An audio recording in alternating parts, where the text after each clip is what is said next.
옛날 아주 먼 옛날에 호랑이가 담배를 피우고 산신령이 바둑을 두던 그런 시절에 강원도 깊은 산골짜기의 민우라는 젊은 나무꾼이 홀로 늙은 어머니를 모시고 살고 있었습니다. 이 마을은 첩첩산중이라 해가 뜨면 가장 늦게 들고 해가 지면 가장 먼저 어두워지는 곳이라 사람들의 왕래가 거의 없었고 오직 바람 소리와 물소리만이 적막한 산중의 고요를 채우는 외딴 곳이었습니다. 민훈의 집은 마을에서도 가장 높은 곳에 자리 잡고 있었는데 비바람을 겨우 피할 정도로 낡은 초가집이었지만 마당은 언제나 정갈하게 쓸려 있었고 부엌 아궁이에는 온기가 끊이지 않아 비록 가난할지언정 사람 사는 따뜻한 냄새가 나는 집이었습니다. 그는 성품이 대나무처럼 곱고 마음씨는 봄볕처럼 따뜻하여 비록 가진 것은 없어도 남의 것을 탐하지 않고 자신의 땀방울로 정직하게 살아가는 건실한 청년이었습니다. 어느 해 겨울, 유난히도 눈이 많이 내리고 매서운 추위가 몰아쳐온 산천이 꽁꽁 얼어붙었던 날이었습니다. 처마 밑에는 어른 팔뚝만 한 고드름이 주렁주렁 매달려 있었고 산짐승들도 추위를 피해 굴속 깊이 숨어버려 산 전체가 죽은 듯 고요했습니다. 밑감이 다 떨어져 냉골이 된 방에서 기침을 하시는 어머니를 보자 민우의 마음은 타들어가는 듯 했습니다. 그는 지게를 지고 낡은 집신을 단단히 동여맨 뒤 눈이 허리까지 차오르는 험한 산길을 오르기로 마음먹었습니다. 마을 사람들은 날이 너무 춥고 눈이 깊어 위험하니 가지 말라고 말렸지만 효심 깊은 민우는 어머니를 차가운 방에 눕혀둘 수 없어 도끼 하나를 허리에 차고 집을 나섰습니다. 발을 내디딜 때마다 뽀드득 뽀드득 눈 밟는 소리가 산울림처럼 크게 들려왔고 칼바람이 옷깃을 파고들며 살을 애는 듯했습니다. 한참을 산속 깊이 들어가 마른 나무를 찾고 있을 때 어디선가 가늘고 애처로운 울음소리가 민우의 귀를 스치고 지나갔습니다. 처음에는 바람이 나뭇가지 사이를 지나가는 소리인가 싶어 무심히 넘기려 했으나 소리는 끊어질 듯 이어지며 누군가 살려달라고 애원하는 듯 간절하게 들려왔습니다. 민우는 하던 도끼질을 멈추고 소리가 나는 쪽으로 조심스럽게 발걸음을 옮겼는데 그곳은 사람들이 다니지 않는 험한 바위 틈이었습니다. 가시덤불을 헤치고 다가가 보니 하얀 눈밭 위에 붉은 피가 낭자하게 뿌려져 있었고 그 끝에는 믿을 수 없을 만큼 아름다운 흰 털을 가진 여우 한 마리가 사냥꾼이 쳐놓은 덫에 걸려 바들바들 떨고 있었습니다. 여우는 뒷다리가 굵은 쇠덫에 꽉 물려 뼈가 상한 듯 보였고 고통에 몸부림치며 눈물 젖은 눈으로 민우를 올려다보았습니다. 그 흰 여우는 보통의 산짐승과는 어딘가 다른 기운을 풍기고 있었는데 털은 마치 갓 내린 눈처럼 티 없이 맑고 깨끗했으며 눈동자는 깊은 호수처럼 영롱하게 빛나고 있었습니다. 민우는 순간적으로 이 여우가 산의 정기를 받은 영물일지도 모른다는 생각이 들었지만 덫에 걸려 피를 흘리는 모습이 너무나도 가엾어 차마 외면할 수가 없었습니다. 사실 겨울철 흰 여우의 가죽은 장터에 내다 팔면 쌀 몇 가마니는 거뜬히 받을 수 있는 귀한 물건이었고 가난한 살림에 큰 보탬이 될 수도 있었습니다. 그러나 민우는 욕심보다는 생명을 귀하게 여기는 마음이 더 큰 사람이었기에 주저없이 지게를 내려놓고 여우에게 천천히 다가갔습니다.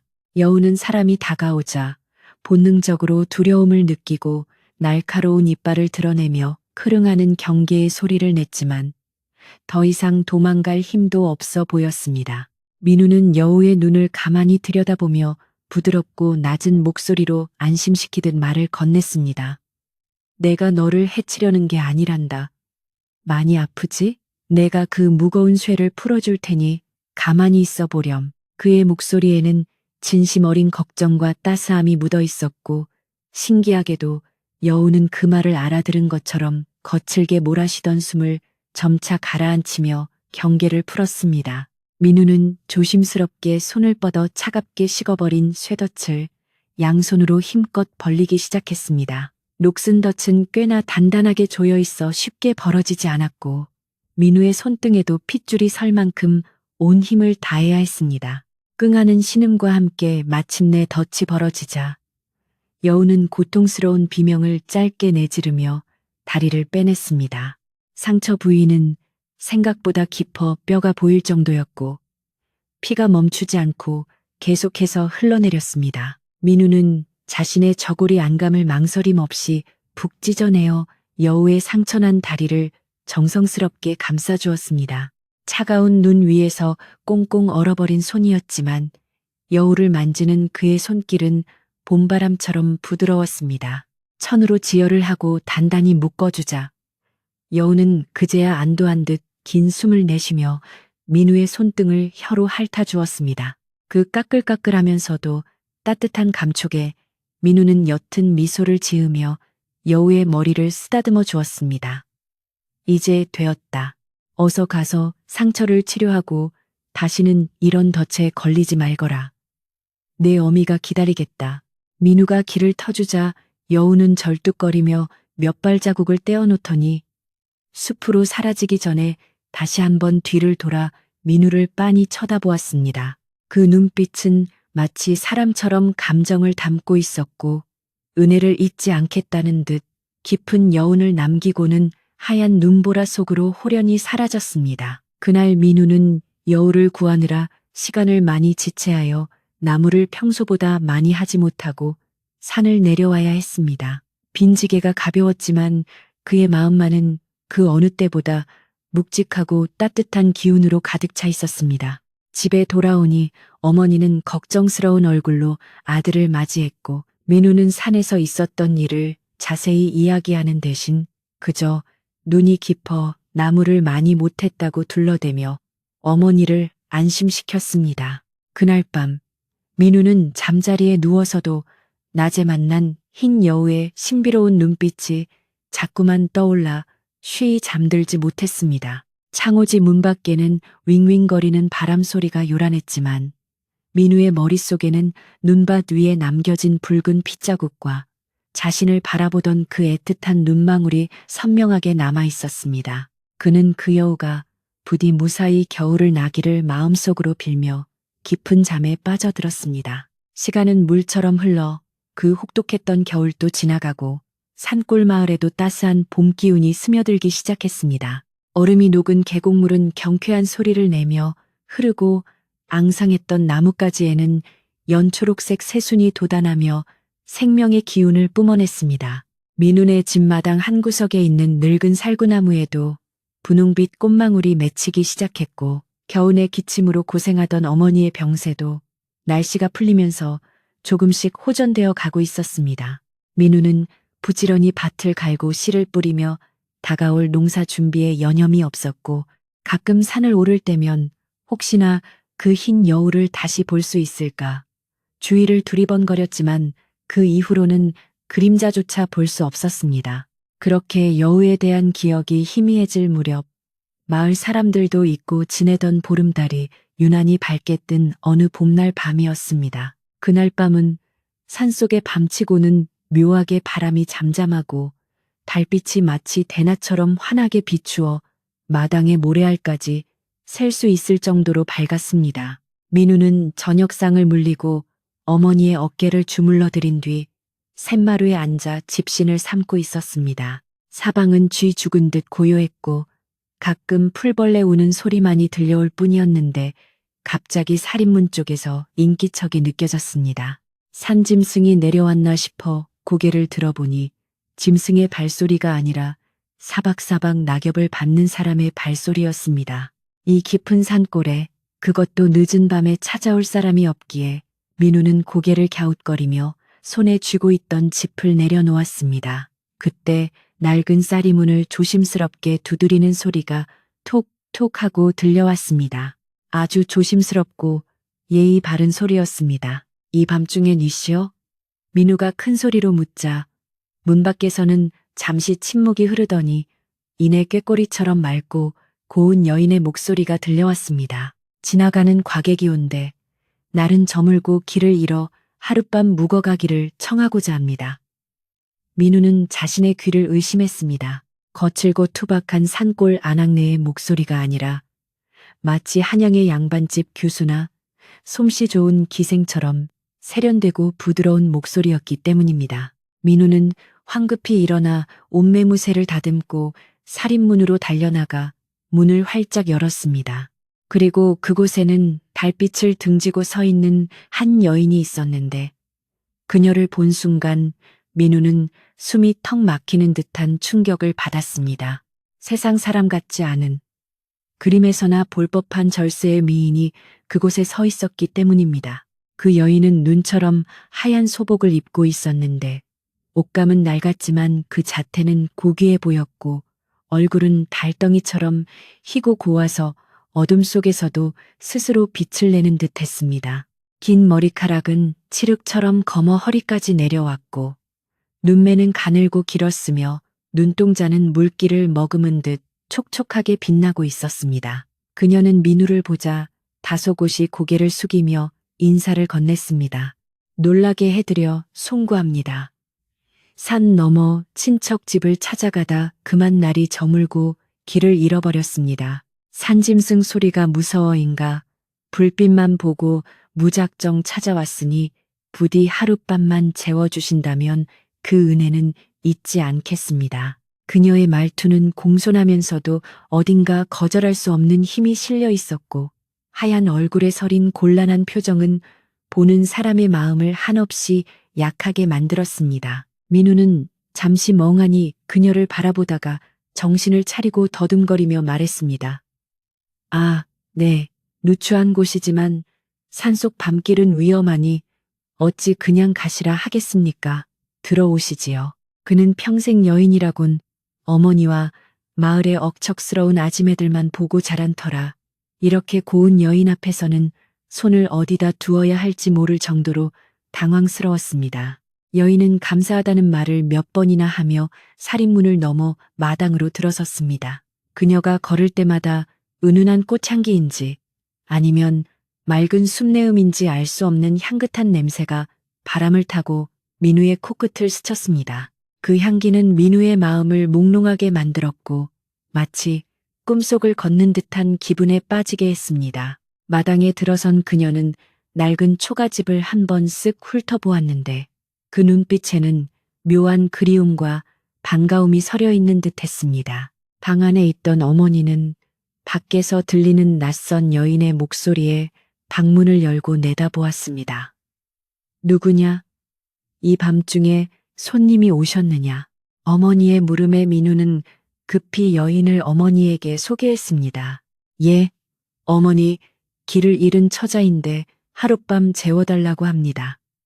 밖이 너무 어두워 돌려보낼 수가 없어 모셨습니다. 어머니는 눈이 침침하여 여인의 얼굴을 자세히 보지는 못했지만 낯선 일을 박대하지 않는 시골 인심으로 흔쾌히 허락했습니다. 아이고, 저런 이 산골 험한 길을 여자 혼자 다니다니 큰일 날 뻔했구만. 들어오시오, 어서. 방은 좁지만 아랫목은 따뜻하니 몸이나 녹이고 가시오. 여인은 신발을 벗고 텐마루에 올라 어머니에게 큰절을 올렸습니다. 어르신, 갑작스러운 방문에 폐를 끼쳐 죄송합니다. 제 이름은 월선이라 하옵니다. 월선 달의 신선이라는 뜻일까? 아니면 달에서 내려온 선녀라는 뜻일까? 이름조차 그녀의 신비로운 분위기와 너무나 잘 어울린다고 민우는 생각했습니다. 월선이 방으로 들어가자 좁고 어두웠던 방 안이 마치 환한 등불을 켠 것처럼 밝아지는 느낌이 들었습니다. 민우는 건너방에서 잠을 청하기로 하고 어머니와 월선이 안방을 쓰기로 했습니다.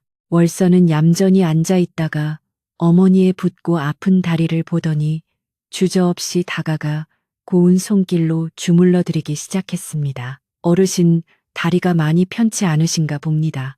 제가 조금 만져드리면 시원하실 겁니다. 처음 보는 낯선 여인의 손길이었지만 어머니는 거부감보다는 편안함을 느꼈고 월선의 손이 닿는 곳마다 욱신거리던 통증이 눈 녹듯 사라지는 신기한 경험을 했습니다. 민우는 건너방에 누워 잠을 청하려 했지만 벽 하나를 사이에 두고 누워있는 월선의 생각에 도저히 잠을 이룰 수가 없었습니다.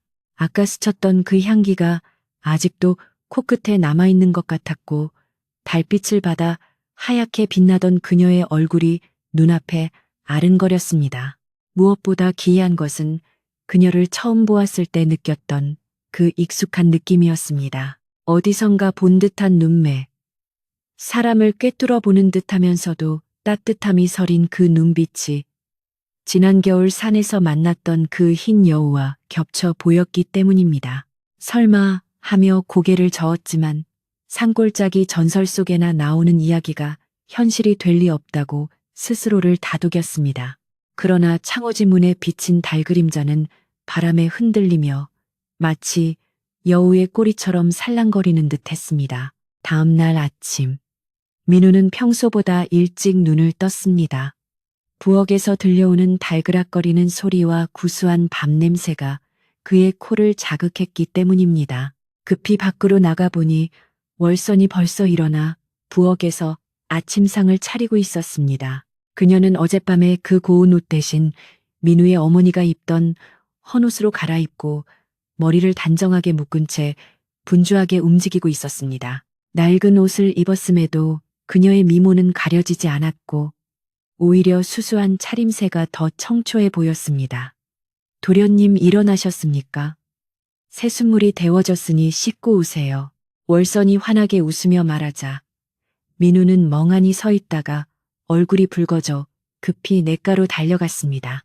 아침 밥상에는 평소 먹던 거친 보리밥과 나물 반찬뿐이었지만 월선의 손을 거친 음식들은 산의 진미가 부럽지 않을 만큼 맛깔스러웠습니다.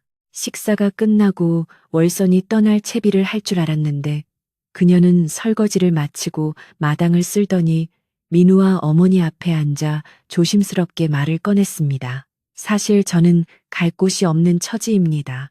친척 집을 찾아가던 길이라 했으나 사실 그 친척마저 이사를 가버려 의탁할 곳이 사라졌습니다.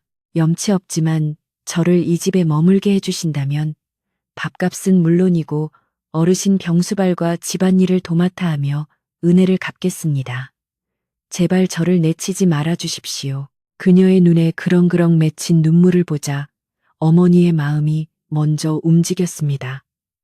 참장 딱하기도 하지 갈 데가 없다는데 어찌 내쫓겠나.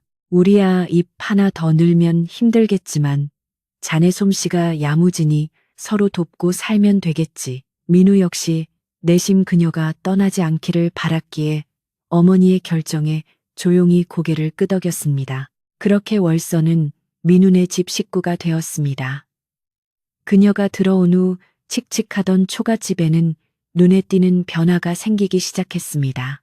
그녀가 손을 대는 곳마다 윤기가 흘렀고 텃밭의 채소들은 하루가 다르게 무성하게 자랐으며 무엇보다 어머니의 웃음소리가 담장을 넘는 일이 많아졌습니다. 민우는 나무를 하러 산에 오를 때마다 발걸음이 가벼웠고 해가 지면 자신을 기다리고 있을 월선을 생각하며 서둘러 집으로 향했습니다. 마을 사람들도 처음에는 민우네 집에 웬 젊고 예쁜 처자가 들어왔다는 소문에 호기심을 보였지만 월선이 워낙 싹싹하게 인사도 잘하고 마을 일도 거들어주자 그녀를 칭찬하기 시작했습니다.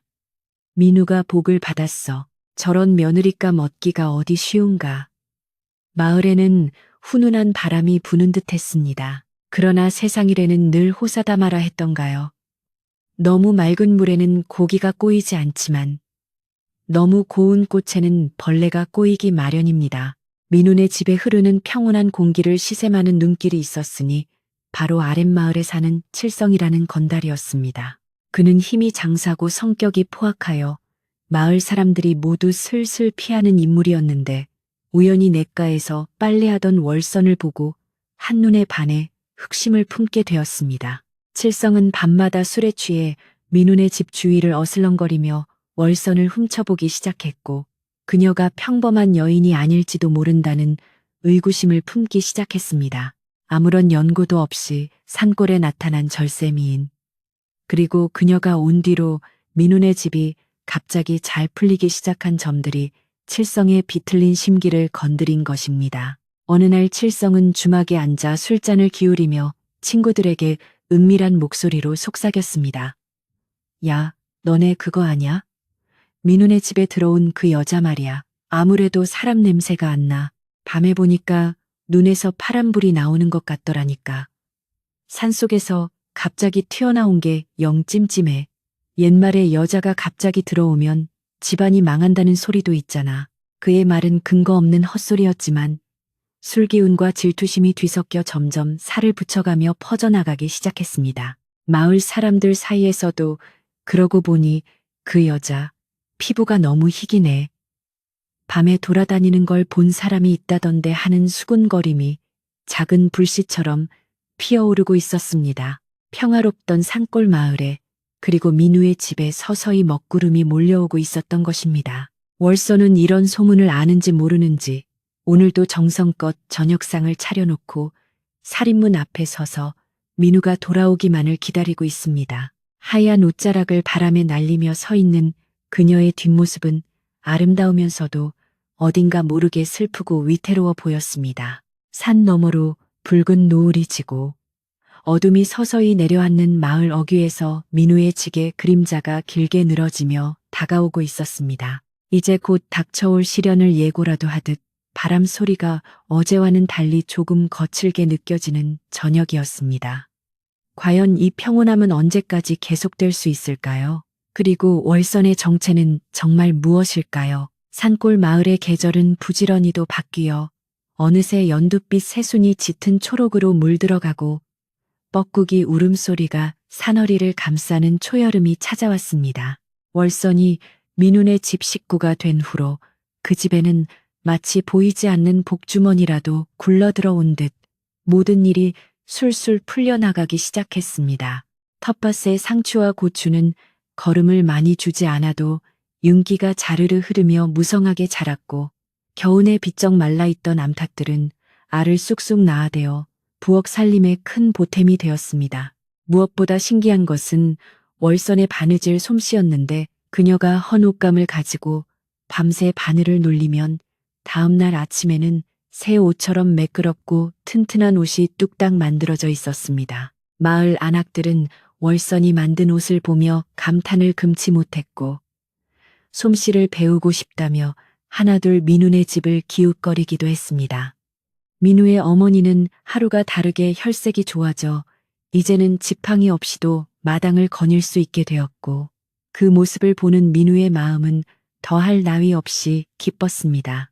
그는 산에서 나무를 할 때도 전보다 힘이 덜 들었고 장터에 나가 나무를 팔 때도 값을 후하게 쳐주는 손님을 만나는 일이 많아졌습니다. 마을 사람들은 민우를 볼 때마다 자네 집에 복덩이가 들어오더니 얼굴이 환해졌네 그려 하며 덕담을 건넸고 민우는 그 모든 것이 월선 덕분이라 생각하며 그녀에게 깊은 고마움을 느꼈습니다. 저녁이 되어 일을 마치고 돌아오면 월선이 미리 데워놓은 물로 발을 씻겨주고 정갈하게 차린 밥상을 내어올 때면 민우는 자신이 마치 임금님이 된 듯한 착각에 빠지기도 했습니다. 이 행복이 꿈이라면 영영 깨지 않기를 바랄 만큼 하루하루가 달콤했습니다. 하지만 마을 어귀 주막에서는 전혀 다른 종류의 이야기들이 곰팡이처럼 피어오르고 있었습니다.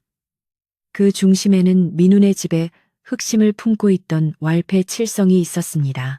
칠성은 월선에게 수작을 걸려다 무함만 당하고 돌아선 뒤로 앙심을 품고 그녀를 깎아내릴 기회만을 엿보고 있었습니다.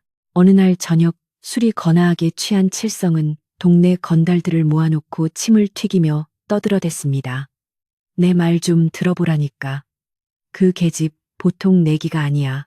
내가 며칠 전에 밭둑을 지나가는데 그 여자가 혼자서 풀을 뽑고 있더라고. 그런데 글쎄 사람이 다가가도 인기척 하나 못 느끼는 게 아니라 등 뒤에도 눈이 달린 것처럼 휙 돌아보는데 그 눈빛이 어유 사람의 눈이 아니었어.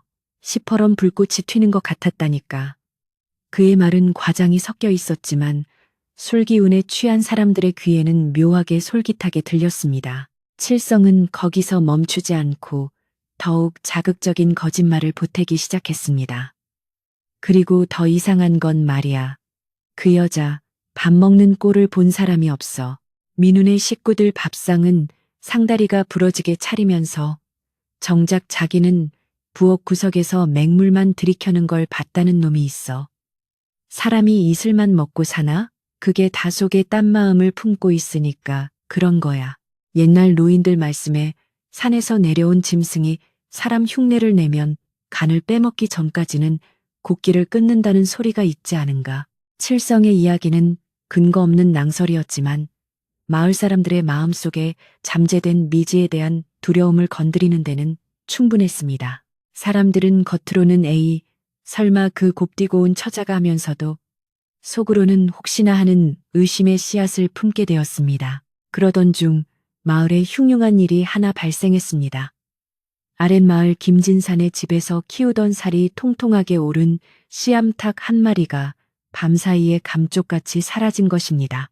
보통 산이나 족제비가 물어갔다면 닭털이라도 흩날려 있거나 핏자국이 남았을 텐데 닭장 문만 덩그러니 열려 있고 닭은 흔적도 없이 사라져 버렸습니다. 마을 사람들은 웅성거리기 시작했고 자연스레 의심의 화살은 외지인인 월선에게로 향했습니다.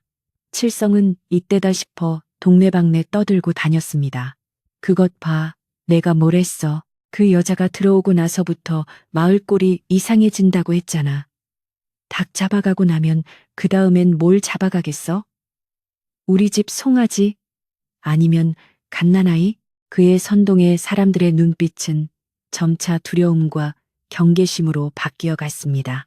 우물가에서 빨래하던 아낙네들의 수다 내용도 바뀌기 시작했습니다. 예전에는 월선의 바느질 솜씨나 고운 얼굴을 칭찬하던 입들이 이제는 그녀의 기이한 행동들을 찾아내어 부풀리기에 바빴습니다. 그러고 보니 그 처자 밤마다 갯마루에 앉아 달을 쳐다보는데 그 모습이 처량하다기보다는 뭔가 주문을 외우는 것 같지 않아? 맞아. 지난번에 내가 말을 걸었는데 깜짝 놀라지도 않고 스르르 일어나는 게 마치 발이 땅에 안 닿는 것 같더라니까. 민훈의 어머니가 갑자기 병이 나은 것도 이상해. 무슨 요술을 부린 게 아니고서야 그 노인이 어떻게 저렇게 팔팔해져. 말은 발이 없어도 천리를 간다더니 월선에 대한 괴소문은 삽시간에 온 마을을 뒤덮고 말았습니다.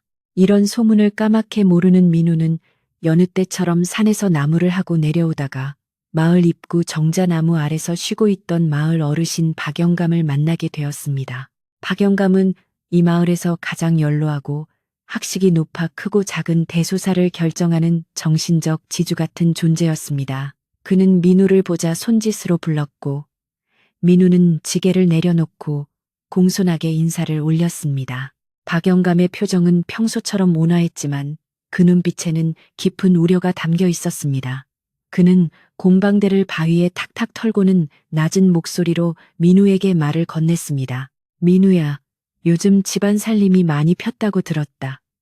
어머니 건강도 좋아지시고 다행스러운 일이지. 민우가 환하게 웃으며 대답했습니다.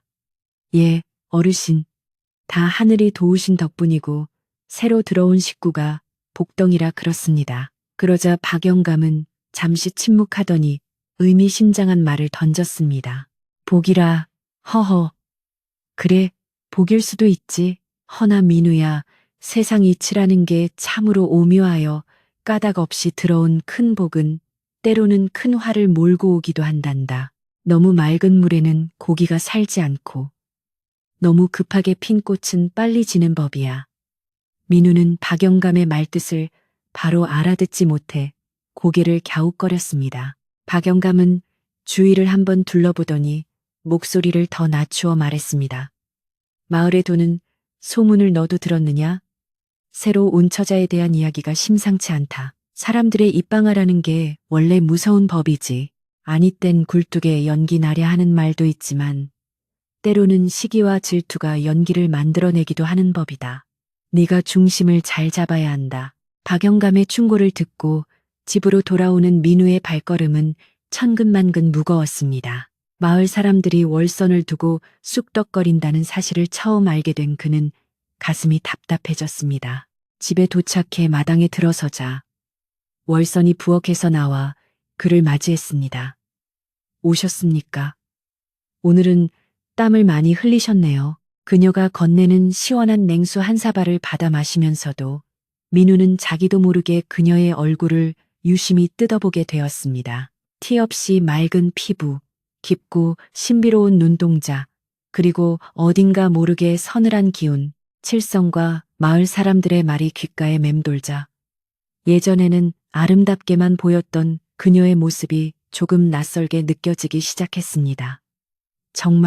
정말 사람이 아닐까 하는 의심이 독버섯처럼 마음 한구석에서 피어올랐습니다. 그날 밤 민우는 잠을 이루지 못하고 뒤척이다가 목이 말라 방문을 열고 밖으로 나왔습니다. 마당에는 하얀 달빛이 쏟아지고 있었는데 장독대 옆에 월선이 가만히 서 있는 모습이 보였습니다. 그녀는 하늘에 떠 있는 보름달을 멍하니 올려다보고 있었는데 그 표정이 너무나 애절하고 슬퍼 보였습니다. 민우는 숨을 죽이고 기둥 뒤에 숨어 그녀를 지켜보았습니다. 그런데 그때 월선이 입을 벌려 달빛을 들이마시는 듯한 기이한 행동을 하는 것이었습니다. 그녀의 주위로 희미한 하얀 기운이 감도는 것 같았고 바람이 불지 않는데도 치맛자락이 살랑거렸습니다.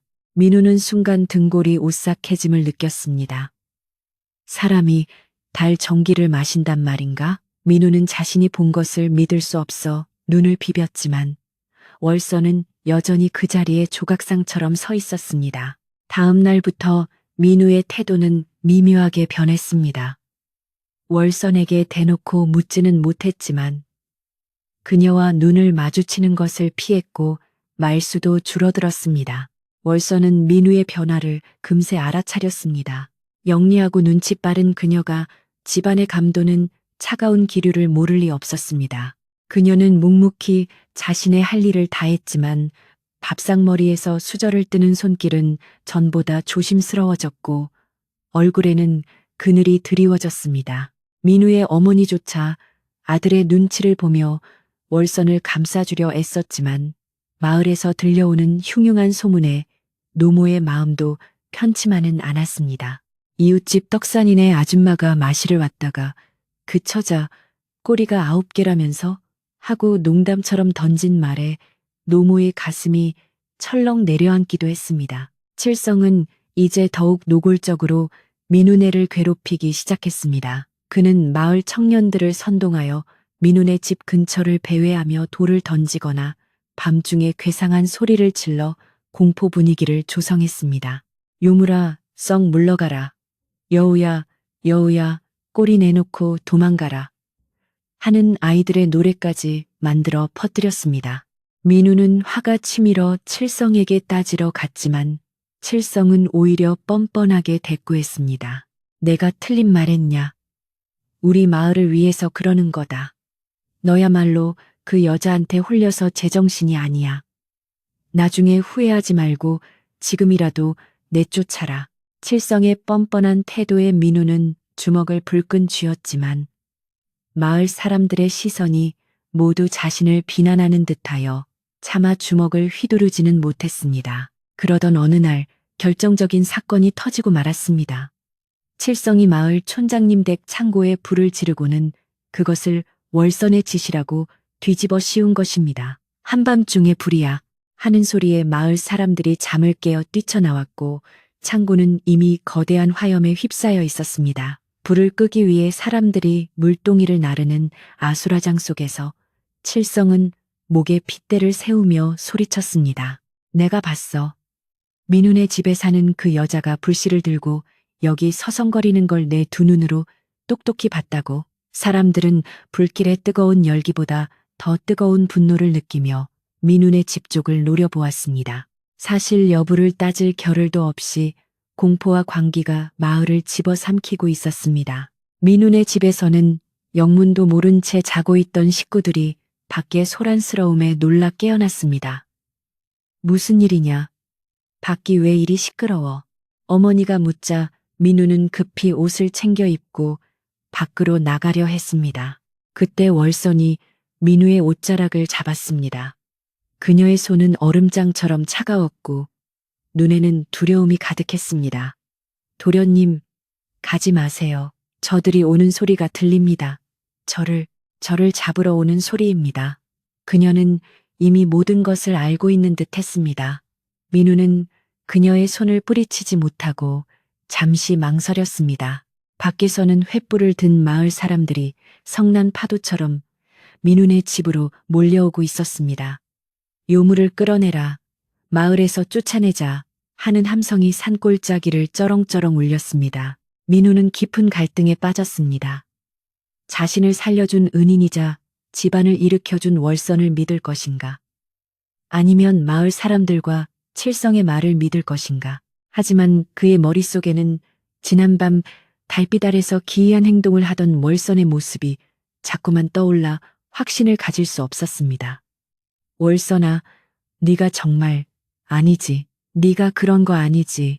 민우가 떨리는 목소리로 묻자 월선은 슬픈 눈으로 그를 바라보며 아무 말도 하지 못했습니다.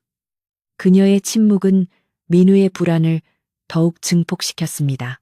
살인문이 쾅 하고 열리며 칠성과 마을 사람들이 마당으로 들이닥쳤습니다.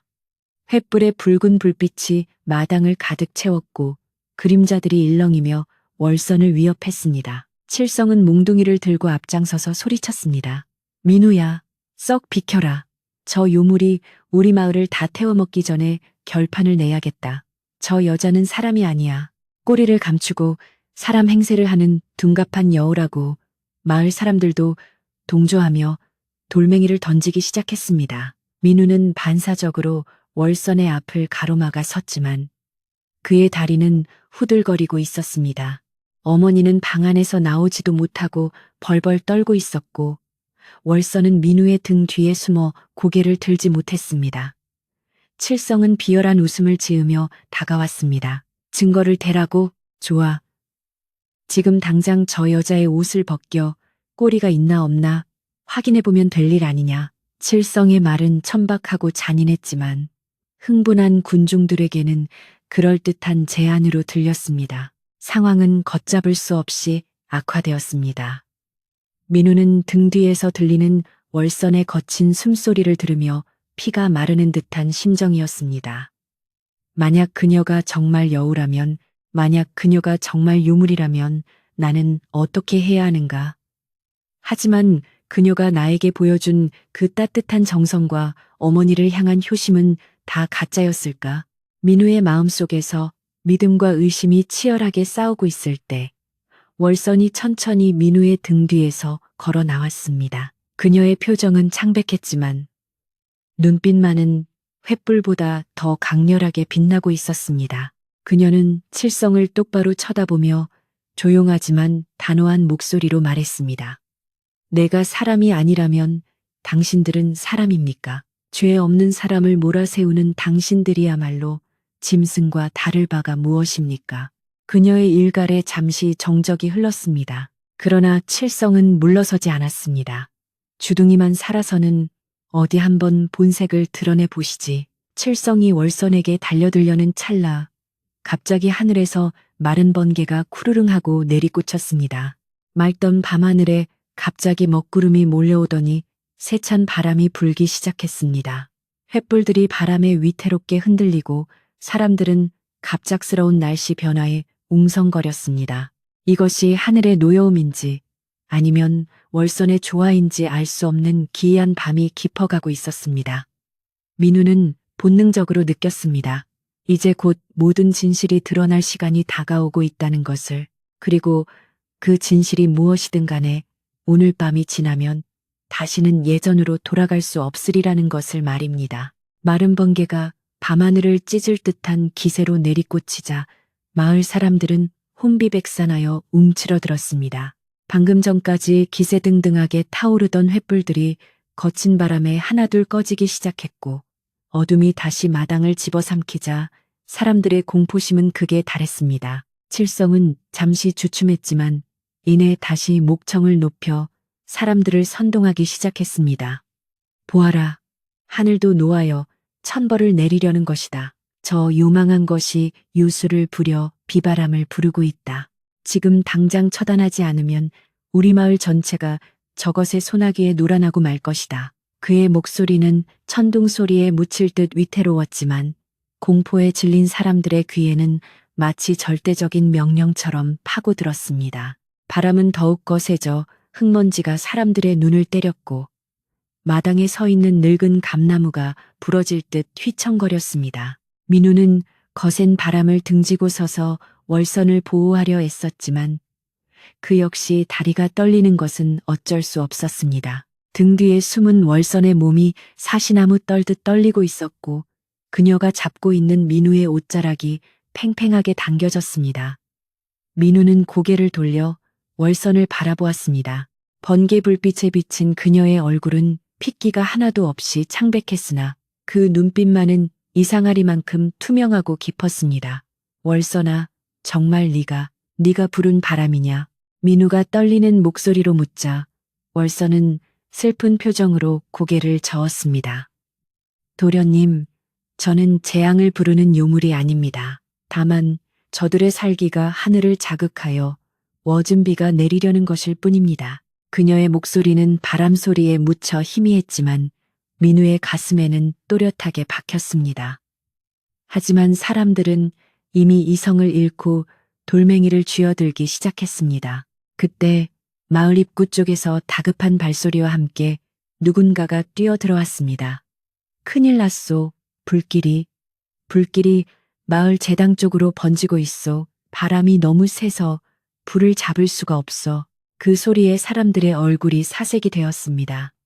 마을 제당은 조상신을 모시는 신성한 곳으로 그곳이 타버리면 마을에 큰 재앙이 닥친다고 믿었기 때문입니다. 칠성은 당황한 기색이 역력했으나 곧바로 이를 월선의 탓으로 돌렸습니다. 저것 봐라. 전현이 우리 마을의 씨를 말리려고 작정을 했다. 제당까지 태워버리려는 수작이다. 사람들은 불을 꺼야 한다는 생각과 월선을 잡아야 한다는 생각 사이에서 우왕좌왕하며 혼란에 빠졌습니다. 불길은 산등성이를 타고 시뻘건 혀를 날름거리며 마을 쪽으로 무서운 속도로 다가오고 있었습니다. 매캐한 연기가 마당까지 밀려와 사람들의 기침 소리가 여기저기서 터져나왔습니다. 이 아수라장 속에서 인파를 해치고 지팡이를 짚은 노인 한 분이 위엄있게 걸어 나왔습니다. 바로 마을의 큰 어른인 박영감이었습니다. 그는 굽은 허리를 곧게 펴고 쩌렁쩌렁한 목소리로 호통을 쳤습니다. 다들 멈추거라. 지금 제정신들이냐? 마을이 불타 없어질 판인데 여기서 죄 없는 사람을 잡겠다고 난동을 부리는 게냐? 박영감의 일갈에 흥분했던 사람들이 잠시 동작을 멈추고 쭈뼛거렸습니다. 박영감은 칠성을 노려보며 꾸짖었습니다.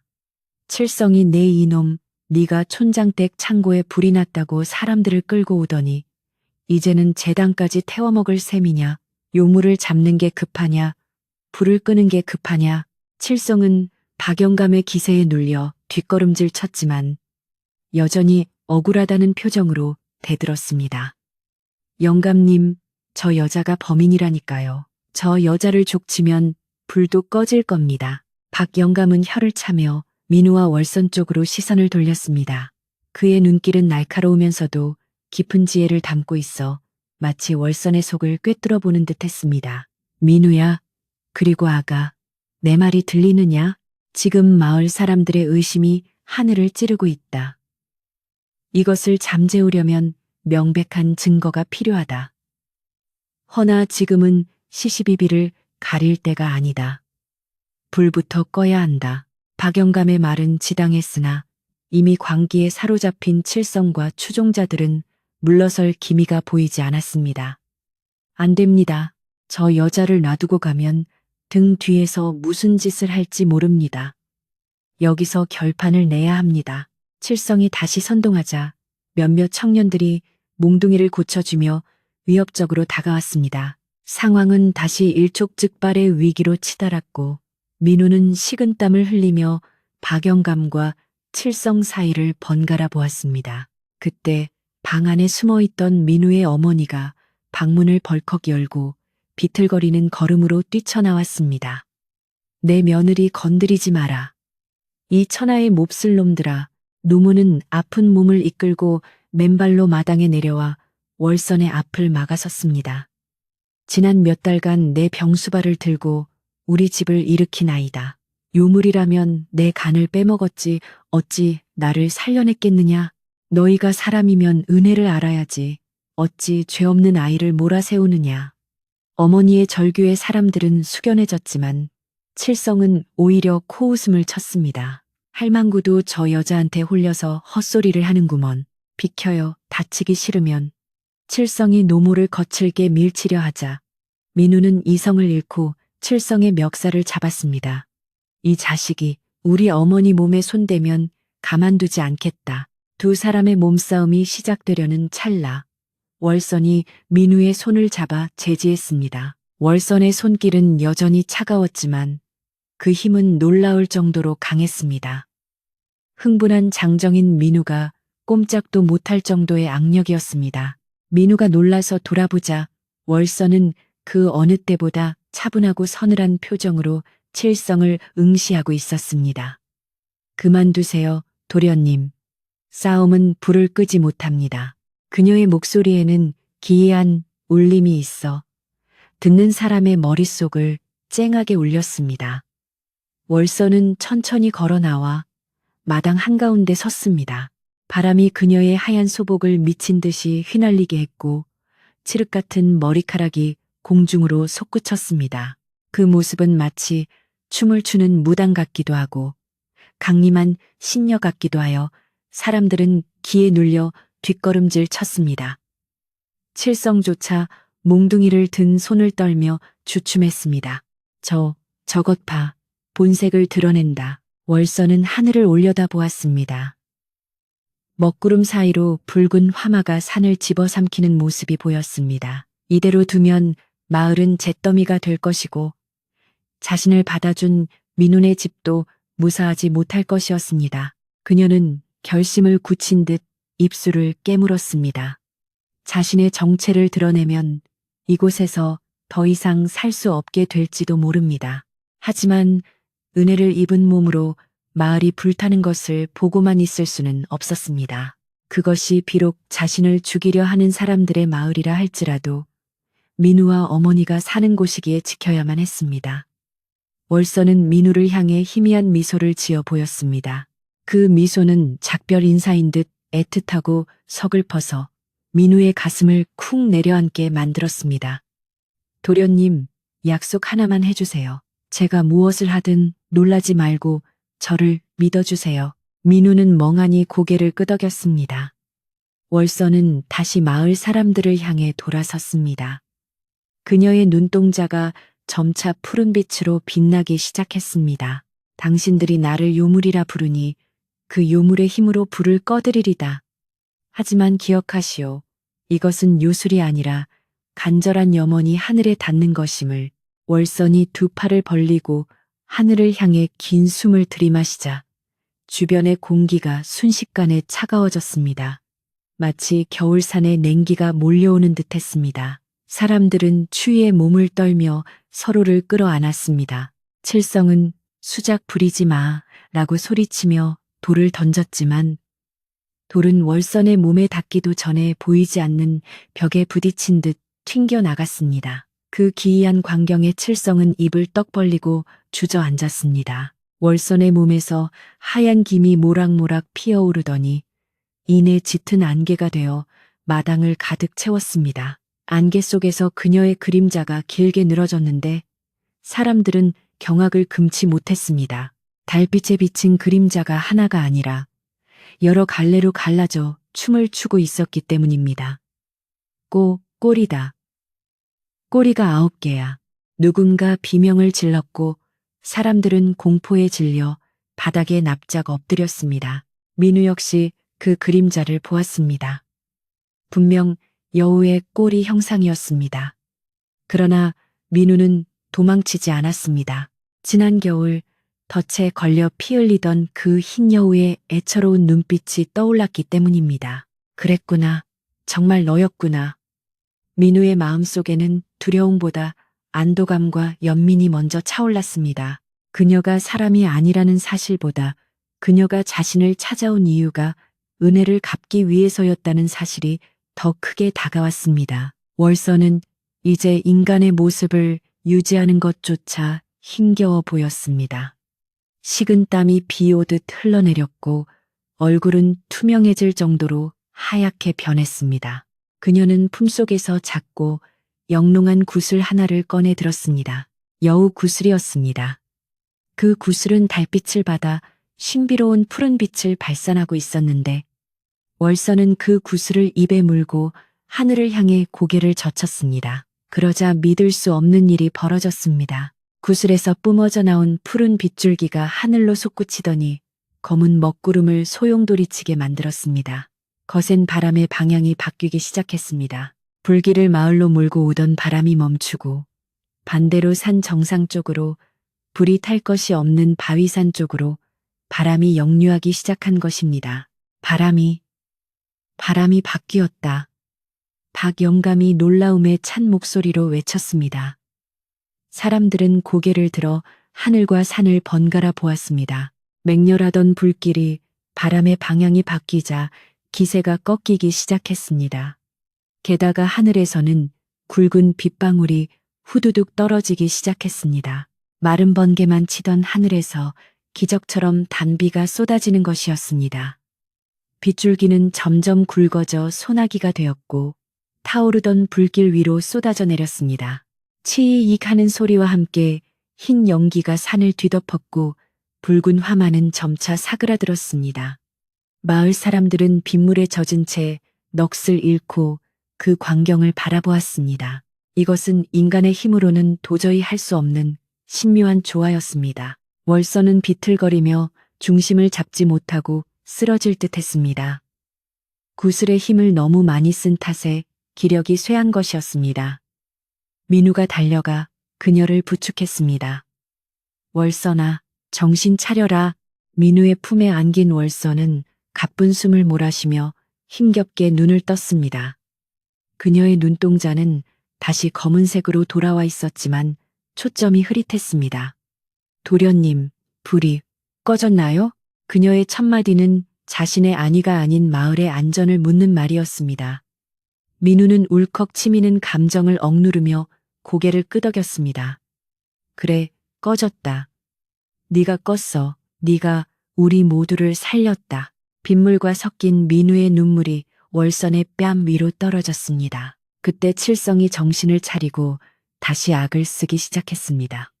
속지 마라. 저건 요술이다. 우리 눈을 속이려는 수작이야.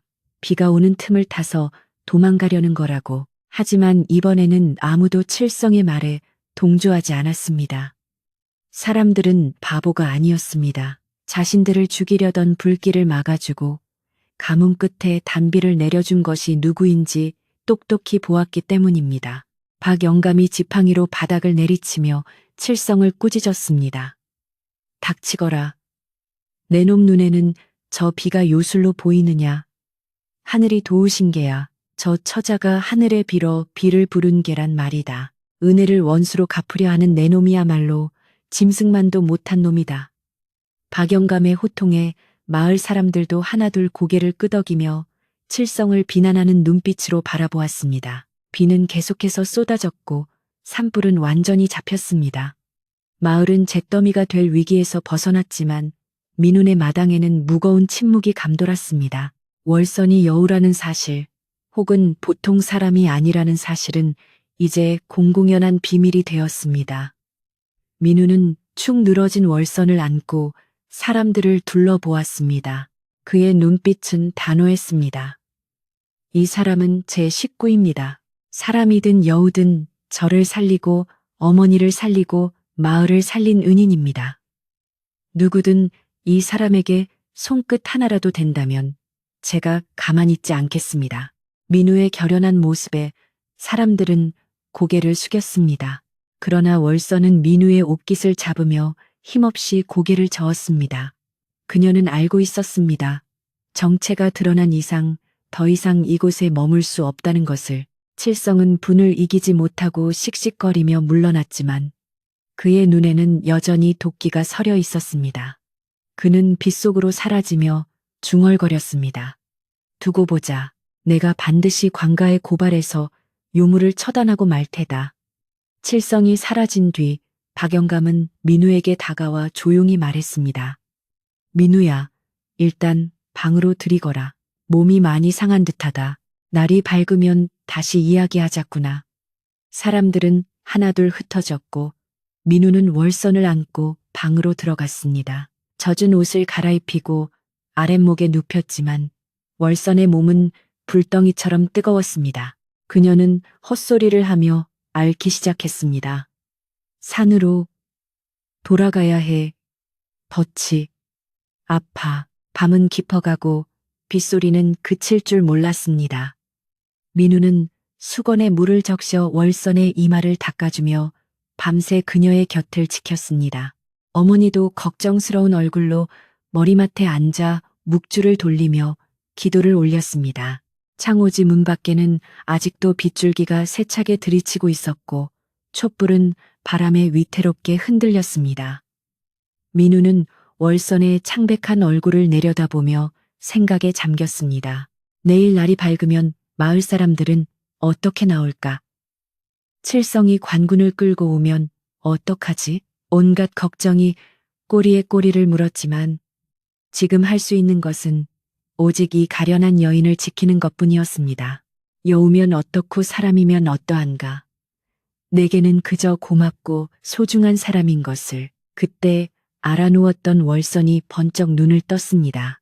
그녀의 눈빛은 열기로 가득 차 있었지만 무언가 다급한 것을 전하려는 듯 입술을 달싹였습니다. 도련님, 칠성이 산에 있는 제 굴을 찾으러 갈 겁니다. 그곳에 제 여의주를 숨겨둔 함이 있습니다. 그것을 뺏기면 저는 영영 인간이 될 수 없습니다.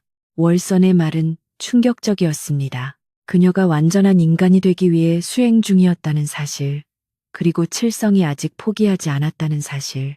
민우는 주먹을 불끈 쥐었습니다. 이제 방어만 하고 있을 때가 아니었습니다. 칠성보다 먼저 움직여야 했습니다. 밤은 아직 길었고 싸움은 끝나지 않았습니다. 빗소리 사이로 새벽을 알리는 닭 울음소리가 희미하게 들려오고 있었습니다. 새벽 닭이 울려면 아직 먼 시간이었지만 민우는 서둘러 채비를 마치고 빗줄기가 쏟아지는 어둠 속으로 몸을 던졌습니다. 월선이 말한 그 굴은 지난 겨울 그녀를 처음 만났던 바위 틈이 분명했기에 민우는 칠흑 같은 어둠 속에서도 길을 잃지 않고 산을 오를 수 있었습니다.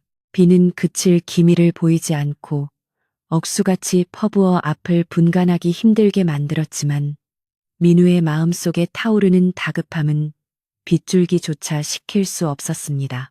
진흙탕에 발이 푹푹 빠지고 가시덤불이 옷을 잡아당겼지만 그는 미끄러지면 다시 일어나고 넘어지면 기어서라도 산을 올랐습니다.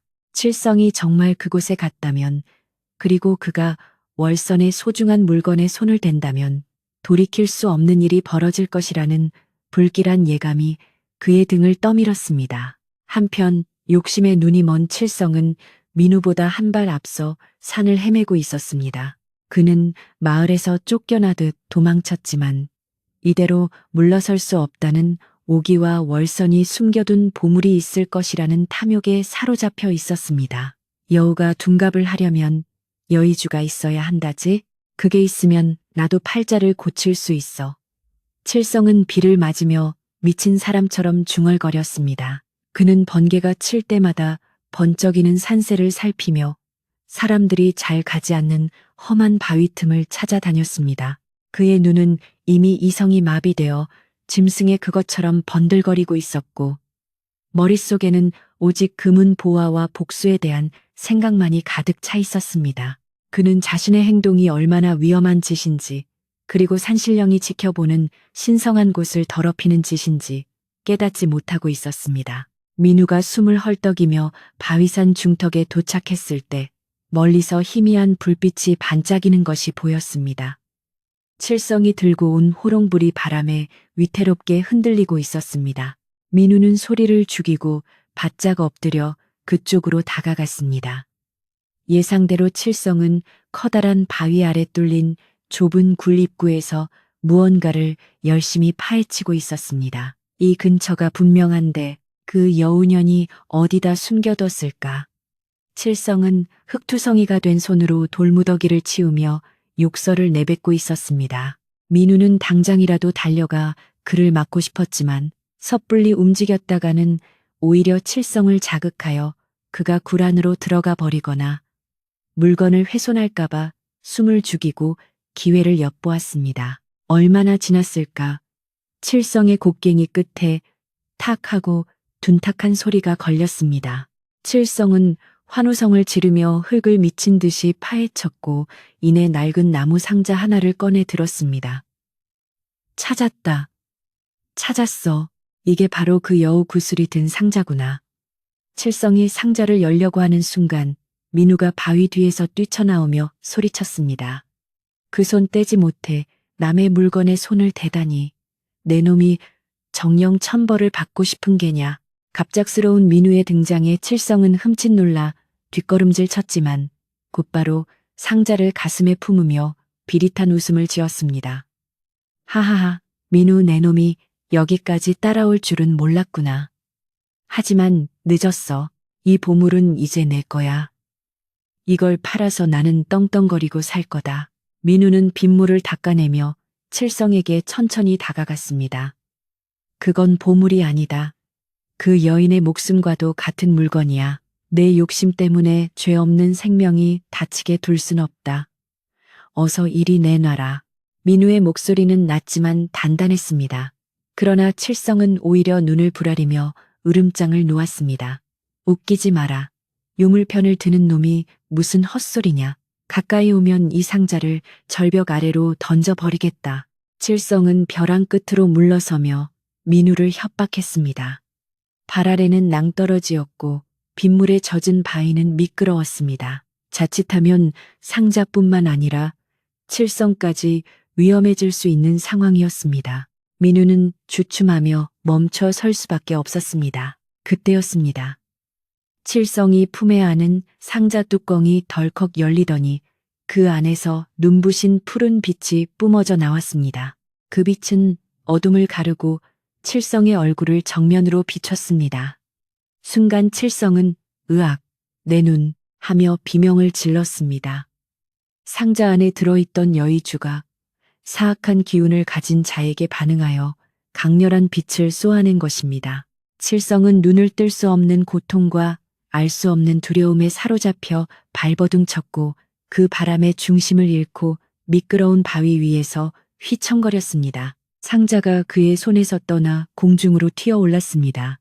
민우는 그 찰나를 놓치지 않고 몸을 날려 떨어지는 상자를 낚아챘습니다. 민우가 바닥에 구르며 상자를 품에 안는 사이 중심을 잃은 칠성은 비명과 함께 엉덩방아를 봤으며 비탈길 아래로 미끄러져 내려갔습니다. 다행히 덤불에 걸려 절벽 아래로 떨어지지는 않았지만 그는 공포에 질려 사색이 되어 있었습니다. 살려줘. 귀신이다. 귀신이 붙었어. 칠성은 여의주의 영롱한 빛을 보고는 귀신이 노했다고 생각하여 혼비백산했습니다. 그는 다리가 부러진 줄도 모르고 엉금엉금 기어서 산 아래로 도망치기 시작했습니다. 민우는 도망가는 칠성을 쫓지 않았습니다. 지금 중요한 것은 이 상자를 안전하게 지키는 것이었으니까요. 민우는 품속에서 은은하게 빛나는 여의주를 내려다보았습니다. 차가운 빛 속에서도 구슬은 따뜻한 온기를 품고 민우의 가슴을 데워주고 있었습니다. 산에서 내려올 무렵 동쪽 하늘이 푸르스름하게 밝아오며 끈질기게 내리던 비도 서서히 그쳐가고 있었습니다. 민우는 진흙투성이가 된 몸을 이끌고 마을로 들어섰습니다. 마을 회관 앞마당에는 이른 아침부터 사람들이 모여 웅성거리고 있었습니다. 밤새 내린 비로 불은 꺼졌지만 타버린 창고와 어수선한 마을꼴을 보며 대책을 논의하기 위해 모인 것이었습니다. 박영감이 마루에 앉아 사람들을 진정시키고 있었고 그 앞에는 산에서 도망쳐 내려온 칠성이 밧줄에 묶인 채 무릎을 꿇고 있었습니다. 마을 청년들이 산 아래서 헛소리를 하며 뛰어다니는 칠성을 잡아온 것입니다. 칠성은 넋이 나간 사람처럼 파란 불이 나를 죽이려 해 하며 횡설수설하고 있었습니다. 민우가 상자를 품에 안고 나타나자 사람들의 시선이 집중되었습니다. 박영감은 민우를 보자 안도의 한숨을 내쉬며 물었습니다. 민우야, 무사했구나. 밤새 어디를 다녀온 게냐? 민우는 앞으로 걸어나가 박영감과 마을 사람들 앞에 섰습니다. 그리고 품에 안고 있던 상자를 조심스럽게 내려놓으며 말했습니다. 어르신, 그리고 마을 분들, 이 상자는 칠성이 훔치려 했던 물건입니다. 그리고 지난밤 창고에 불을 지른 것도 제 식구를 요물로 몬 것도 모두 칠성의 욕심 때문이었습니다. 민우는 산에서 있었던 일과 칠성이 했던 말들을 하나도 빠짐없이 털어놓았습니다. 사람들은 민우의 말을 듣고 칠성을 향해 싸늘한 시선을 보냈습니다. 그때 마을 청년 중 하나가 앞으로 나와 증거를 내밀었습니다. 맞습니다. 아까 칠성을 잡을 때 주머니에서 기름 냄새가 진동하는 헝겊 뭉치를 발견했습니다. 창고에 불을 지를 때 쓴 것이 분명합니다. 결정적인 증거가 나오자 칠성은 더 이상 변명할 여지가 없었습니다. 그는 고개를 떨구고 부들부들 떨기만 했습니다.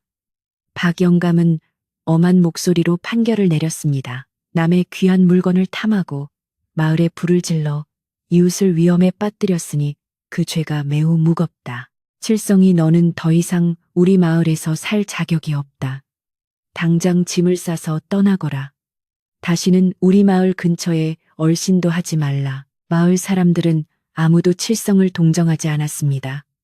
어릴 때부터 손버릇이 나쁘더니 결국 큰 사고를 쳤구만. 사람을 모함하고 해치려 하다니 천벌을 받은 게야. 사람들의 비난 속에 칠성은 쫓기듯 마을을 떠나야 했습니다. 다리를 절뚝거리며 마을 어귀를 벗어나는 그의 뒷모습은 초라하기 그지없었습니다. 칠성이 사라지자 마을에는 다시 평화로운 공기가 감돌기 시작했습니다. 사람들은 민우에게 다가와 지난밤의 일을 사과했습니다. 미안하네, 민우야. 우리가 잠시 칠성의 늪에 넘어가 자네 식구를 의심했어. 그 처자가 아니었으면 우리 마을이 다 탔을 텐데. 은인을 몰라보고 돌을 던졌으니 면목이 없네. 민우는 사람들의 사과를 너그럽게 받아주었습니다. 아닙니다. 밤중에 너무 놀라고 경황이 없어 그러셨겠지요. 이제 오해가 풀렸으니 다행입니다. 민우의 겸손한 태도에 사람들은 더욱 미안함을 느꼈습니다. 박영감은 지팡이를 짚고 일어나 말했습니다. 자, 이미 엎질러진 물은 주워 담을 수 없지만 깨진 독은 붙일 수 있는 법이다. 어젯밤 불로 망가진 창고를 고치고 마을을 청소하려면 우리 모두 힘을 합쳐야 한다. 그리고 민훈의 집도 많이 놀랐을 테니 우리가 도와주도록 하자. 마을 사람들은 오르신 말씀입니다. 하고 화답하며 팔을 걷어붙였습니다. 그날 오후 마을에는 활기찬 노동요가 울려 퍼졌습니다.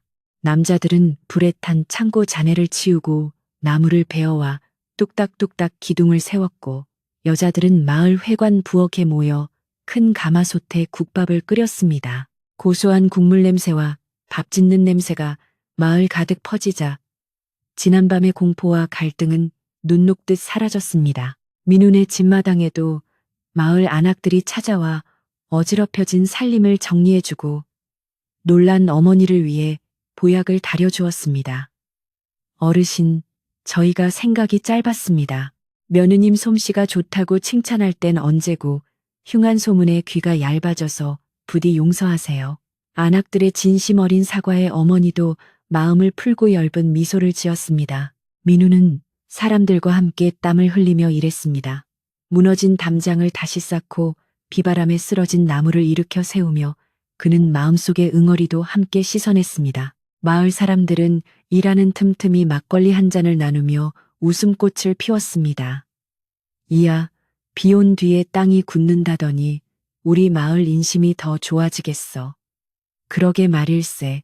이번 일로 민우 자네가 얼마나 진국인지 다시 알게 됐네. 왁자지껄한 분위기 속에서 민우는 힐끔힐끔 자신의 집 쪽을 바라보았습니다. 월선이 걱정되었지만 지금은 마을 사람들과 어울려 묵은 감정을 털어내는 것이 그녀를 위하는 길이라 생각했습니다. 해가 뉘엿뉘엿 저물 무렵 마을 회관 앞 평상에 거대한 밥상이 차려졌습니다. 김이 모락모락 나는 뜨끈한 국밥과 갓 담근 겉절이, 그리고 시원한 동동주가 한가득 올라왔습니다. 마을 사람들은 둘러앉아 음식을 나누며 서로의 노고를 치하했습니다. 박영감이 술잔을 들어 건배를 제의했습니다. 자, 우리 마을의 안녕과 민훈의 식구의 건강을 위하여. 힘찬 목소리가 산울림처럼 퍼져나갔습니다. 민우도 사람들과 잔을 부딪히며 뜨거운 국물을 들이켰습니다. 속이 든든해지자 긴장이 풀리며 노곤함이 몰려왔지만 마음만은 깃털처럼 가벼웠습니다. 저녁 식사가 끝나고 어둠이 깔리자 사람들은 하나둘 집으로 돌아갔습니다. 민우야, 고생 많았다. 어서 들어가 쉬어라. 사람들의 따뜻한 인사를 뒤로하고 민우는 집으로 향했습니다. 살인문을 들어서자 깨끗하게 치워진 마당이 그를 반겼습니다. 안방에서는 어머니의 고른 숨소리가 들려왔고 건너방에는 희미한 등불이 켜져 있었습니다. 민우는 조심스럽게 건너방 문을 열었습니다. 방 안에는 월선이 이불을 덮고 누워 있었는데 인기척을 느꼈는지 천천히 눈을 떴습니다. 그녀의 얼굴은 여전히 창백했지만 어젯밤의 그 고통스러운 기색은 많이 사라지고 한결 편안해 보였습니다. 민우는 품에서 나무 상자를 꺼내 월선의 머리맡에 놓았습니다. 찾아왔다. 칠성이 훔쳐갔던 것을 내가 다시 가져왔어. 이제 아무 걱정하지 않아도 된다. 월선은 떨리는 손으로 상자를 어루만지며 눈물을 글썽였습니다. 도련님, 위험하셨을 텐데 이 미천한 것을 위해 어찌 그리하셨습니까? 민우는 월선의 손을 따뜻하게 감싸 쥐었습니다. 네가 미천하다면 나도 미천하고 네가 귀하다면 나도 귀한 것이다. 너는 내 생명의 은인이고 우리 식구다. 식구끼리 돕는 것은 당연한 이치 아니냐. 민우의 진심 어린 말에 월선의 눈에서 맑은 눈물이 주르륵 흘러내렸습니다. 월선은 상자를 열어 푸른 빛이 감도는 여의주를 꺼냈습니다. 그리고 민우를 바라보며 조용히 말했습니다. 도련님, 이 구슬은 제게 목숨과도 같지만 도련님의 따뜻한 마음이 없었다면 저는 이미 죽은 목숨이나 다름없었습니다. 이제 제 몸도 많이 회복되었고 마을의 오해도 풀렸으니 제가 떠나는 것이 도리인 줄 압니다. 그녀의 말에 민우는 화들짝 놀라며 손을 저었습니다. 떠나다니 그게 무슨 소리냐. 이제 다 해결되지 않았느냐. 칠성도 쫓겨났고 마을 사람들도 너를 인정했다. 이제야말로 마음 편히 살 수 있는데 어딜 간다는 말이냐. 월선은 슬픈 미소를 지으며 고개를 저었습니다.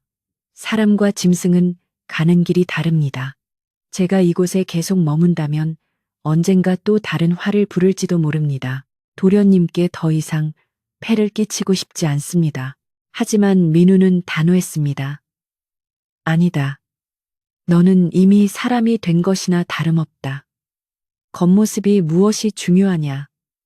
나림인 개입을 너처럼 착하고 고운 마음씨를 가진 이를 내가 어찌 짐승이라 하겠느냐.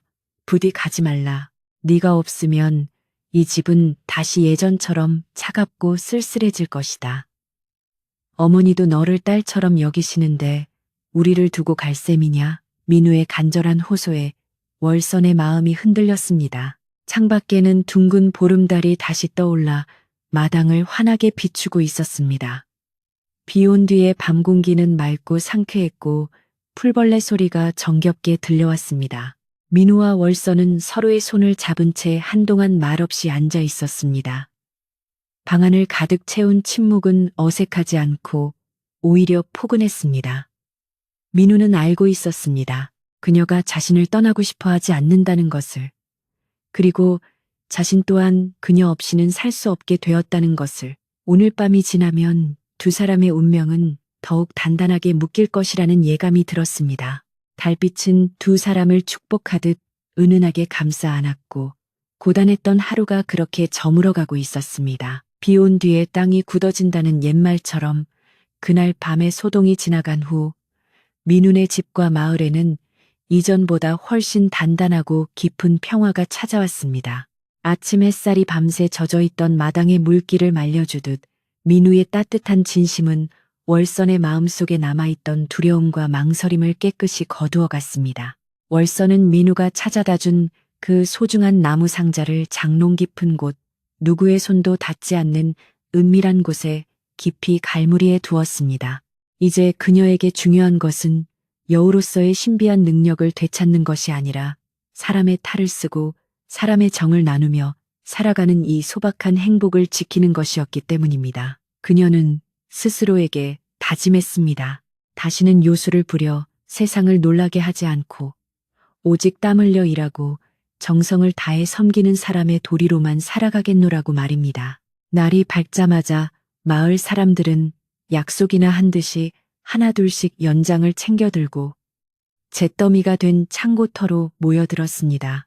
지난밤의 화재로 검게 그을린 자국이 흉물스럽게 남아 있었지만 사람들의 표정에는 절망보다는 희망과 의지가 가득 차 있었습니다. 민우도 지게를 지고 나갔고 월선 역시 머리에 수건을 두르고 새참을 나르며 일손을 보탰습니다. 예전 같았으면 월선이 나타났을 때 수군거리거나 곁눈질을 했겠지만 이제 마을 사람들은 그녀를 민우댁이라 부르며 따뜻하게 맞아주었습니다. 새댁, 어젯밤에 많이 놀랐지. 몸은 좀 괜찮나? 하고 묻는 박영감의 목소리에는 진심 어린 걱정이 담겨 있었고 아낙네들도 이리 와서 좀 쉬어가며 하게 하며 자리를 내어주었습니다. 월선은 그들의 투박하지만 정겨운 배려에 코끝이 찡해짐을 느꼈습니다. 마을의 복구 작업은 놀라운 속도로 진행되었습니다. 사람들은 너나 할 것 없이 자신의 일처럼 팔을 걷어붙였고 땀방울이 모여 흙을 적시자 검게 탔던 땅에서도 다시 생명이 움트기 시작했습니다. 민우는 누구보다 열심히 일했습니다. 무거운 돌을 나르고 기둥을 세우는 그의 듬직한 모습에 마을 처녀들의 시선이 머물기도 했지만 민우의 눈길은 오직 부지런히 물을 나르고 국수를 삶는 월선에게만 향해 있었습니다.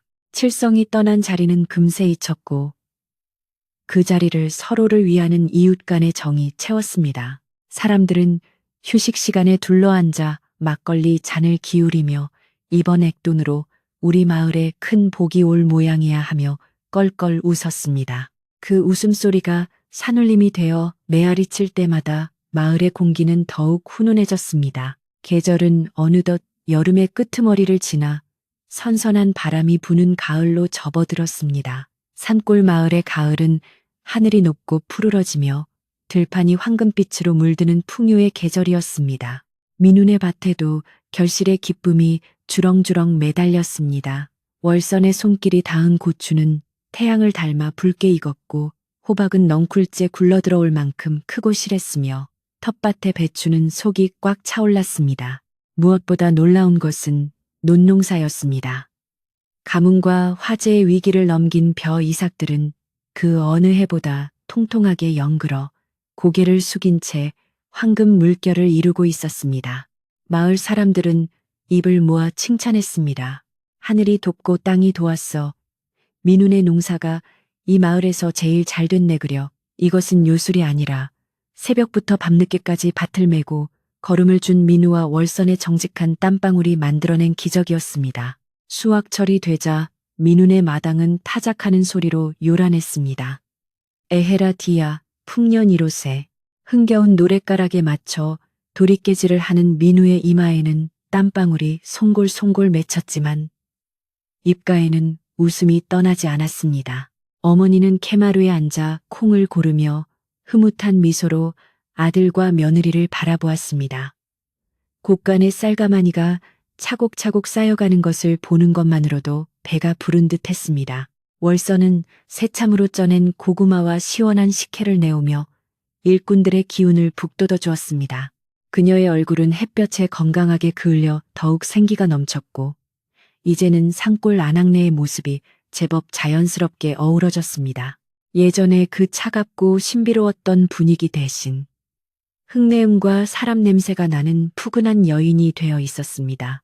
어느 맑은 가을날 저녁, 민우는 마을 사람들을 집으로 초대하여 조촐한 잔치를 열기로 했습니다. 그동안 마을 사람들이 보여준 도움과 믿음에 보답하고 풍성한 수확의 기쁨을 함께 나누기 위해서였습니다. 월서는 며칠 전부터 장을 보고 음식을 준비하느라 분주했습니다. 떡을 빚고 전을 부치고 돼지를 잡아 수육을 삶느라 부엌 아궁이에는 쉴 새 없이 연기가 피어올랐습니다. 잔칫날이 되자 해가 지기도 전부터 동네 사람들이 하나둘 민훈의 집으로 모여들었습니다. 박영감은 손수 빚은 귀한 약주를 들고 왔고 옆집 아주머니는 갓 짠 참기름을, 뒷집 할머니는 잘 익은 홍시를 들고 찾아왔습니다. 빈손으로 와도 되건만 나누는 정이 넘치는 시골 인심의 마당은 금세 선물 꾸러미로 가득 찼습니다. 마당에 멍석을 깔고 상을 펴니 상다리가 휘어질 만큼 푸짐한 음식이 차려졌습니다. 하얀 쌀밥과 뜨끈한 소고기 무국, 갖가지 나물과 노릇노릇하게 구워진 생선, 그리고 윤기가 흐르는 꿀떡까지 월선의 정성이 가득 담긴 음식들이 사람들의 침샘을 자극했습니다. 사람들이 둥글게 둘러앉자 박영감이 먼저 술잔을 들어 축사를 했습니다. 자, 오늘은 참으로 기쁜 날일세. 지난 여름의 어려움을 이겨내고 이렇게 풍성한 가을을 맞이했으니 이 모든 것이 우리 마을 사람들의 덕분이요. 또한 헌신적으로 마을을 지킨 민우댁의 덕분일세. 박영감의 말에 사람들은 옳소 하며 박수를 쳤고 월선에게 따뜻한 눈길을 보냈습니다. 월선은 수줍게 고개를 숙였지만 그 볼은 발그레하게 상기되어 있었습니다. 술잔이 몇 순배 돌고 분위기가 무르익자 마을의 소리꾼인 김씨 아저씨가 장구 장단에 맞춰 구성진 민요를 뽑아내기 시작했습니다. 사람들은 어깨춤을 추며 흥겨워했고 아이들은 마당을 뛰어다니며 떡을 집어먹느라 바빴습니다. 민우는 사람들 사이를 부지런히 오가며 술을 따르고 부족한 안주를 채워주었습니다. 그의 가슴은 벅차올랐습니다. 춥고 배고팠던 지난 겨울, 외로움에 떨던 그 초라했던 집이 이제는 사람들의 온기로 가득 찬 행복의 터전이 된 것이 믿기지 않을 만큼 감격스러웠습니다. 그는 부엌에서 바쁘게 움직이는 월선을 바라보았습니다. 그녀가 땀을 훔치며 환하게 웃는 모습을 보자 민우는 이 순간이 영원히 멈추었으면 좋겠다고 생각했습니다. 세상 그 어떤 부귀영화도 지금 이 순간의 평화와 바꿀 수 없을 것 같았습니다. 잔치가 파하고 밤이 깊어지자 사람들은 하나둘씩 잘 먹고 가네 복 많이 받게 하는 덕담을 남기고 집으로 돌아갔습니다. 왁자지껄하던 마당이 다시 고요해지고 밤벌레 소리가 그 빈자리를 채우기 시작했습니다. 민우와 월선은 뒷정리를 마치고 방으로 들어왔습니다. 어머니는 이미 아랫목에 누워 곤히 잠이 드셨습니다. 입가에 옅은 미소를 띠고 주무시는 어머니의 얼굴은 세상 근심 없는 어린아이처럼 평온해 보였습니다.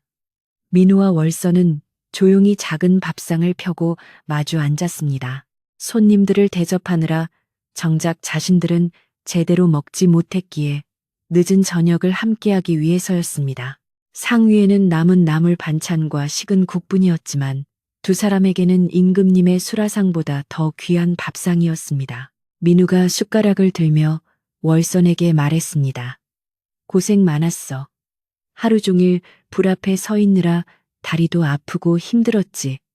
어서 먹자. 월선은 고개를 저으며 미소 지었습니다. 아닙니다. 사람들이 맛있게 드시는 걸 보니 배가 부른 듯하여 힘든 줄도 몰랐습니다. 도련님이야말로 밖에서 손님 맞이하시느라 애쓰셨습니다. 두 사람은 서로의 밥그릇에 반찬을 올려주며 도란도란 이야기를 나누었습니다. 칠흑 같은 어둠 속에서 호롱불 하나가 은은하게 방을 밝히고 있었고 그 불빛 아래 두 사람의 그림자가 벽에 나란히 비쳤습니다. 그것은 마치 하나의 나무뿌리처럼 얽혀 있어 이제는 둘이 아닌 하나가 된 그들의 운명을 보여주는 듯 했습니다. 식사를 마치고 민우는 따뜻한 숭늉을 들이키며 창문을 열었습니다. 밤하늘에는 휘영청 밝은 달이 떠 있어 마당을 대낮처럼 환하게 비추고 있었습니다. 지난 봄 월선이 처음 찾아왔던 그날의 달처럼 밝고 둥근 달이었습니다. 민우는 문득 그때의 일이 떠올라 월선에게 물었습니다. 월선아, 기억나느냐? 네가 처음 우리 집에 왔던 날 밤 말이다. 그때는 네가 정말 달에서 내려온 선녀인 줄 알았다. 월선이 수줍게 웃으며 대답했습니다. 저는 그때 도련님이 저를 내치실까봐 얼마나 마음을 졸였는지 모릅니다. 짐승의 냄새가 날까봐 향기를 피우고 꼬리가 보일까봐 옷깃을 여미며 떨고 있었지요. 두 사람은 이제는 추억이 된 그날의 긴장감을 웃으며 이야기할 수 있게 되었습니다. 민우는 월선의 손을 잡고 갯마루로 나갔습니다. 밤 공기는 차가웠지만 맞잡은 두 손의 온기는 뜨거웠습니다. 마당 한편에 심어놓은 국화꽃 향기가 바람을 타고 그윽하게 풍겨왔습니다. 민우가 밤하늘을 올려다보며 나직하게 말했습니다. 나는 이제 바라는 것이 없다. 어머니 건강하시고 우리 식구 밥 굶지 않고 네가 내 곁에 있어주는 것, 그것이면 족하다.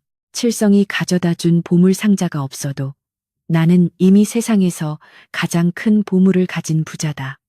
민우의 진심 어린 고백에 월선은 눈시울을 붉혔습니다. 그녀는 민우의 어깨에 머리를 기대며 속삭였습니다. 저도 그렇습니다. 산속에서 천년을 수행하여 하늘로 올라가는 것보다 이곳에서 도련님과 함께 늙어가는 100년이 제게는 더 소중한 수행이자 행복입니다. 달빛은 두 사람을 포근하게 감싸 안았습니다. 산 너머에서 부엉이가 부우부우하고 우는 소리가 들려왔지만 그 소리조차 구슬프지 않고 자장가처럼 평화롭게 들렸습니다. 민훈의 집 굴뚝에서는 저녁 군 부를 때는 연기가 모락모락 피어올라 밤하늘로 흩어졌습니다. 그 연기는 마치 그들의 평범하고 따뜻한 일상이 하늘에 전하는 감사의 기도처럼 보였습니다. 이제 이 집에는 유물도 의심도 두려움도 없습니다. 오직 서로를 아끼고 사랑하는 가족만이 있을 뿐입니다. 세월이 흘러 민우와 월선이 꼬부랑 할머니, 할아버지가 되어도 오늘 밤처럼 서로의 손을 잡고 달을 바라보며 옛 이야기를 나눌 것입니다. 어느새 밤이 깊어 마을의 모든 등불이 꺼지고 사방이 고요해졌습니다. 산바람도 잠잠해지고 흐르는 개울물 소리만이 졸졸졸 들려오는 평화로운 시간입니다.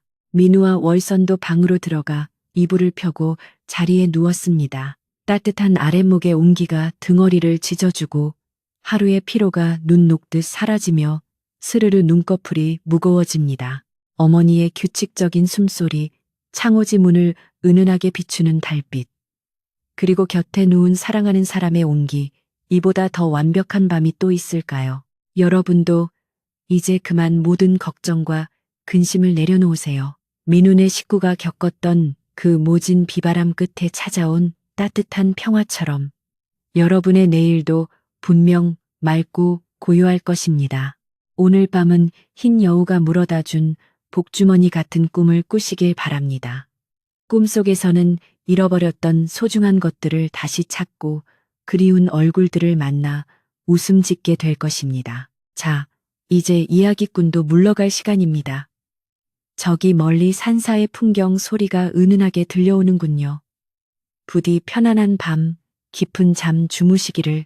민우와 월선이 지키는 그 따뜻한 산골 마을의 온기가 여러분의 이불 속까지 전해지기를 바랍니다. 안녕히 주무십시오.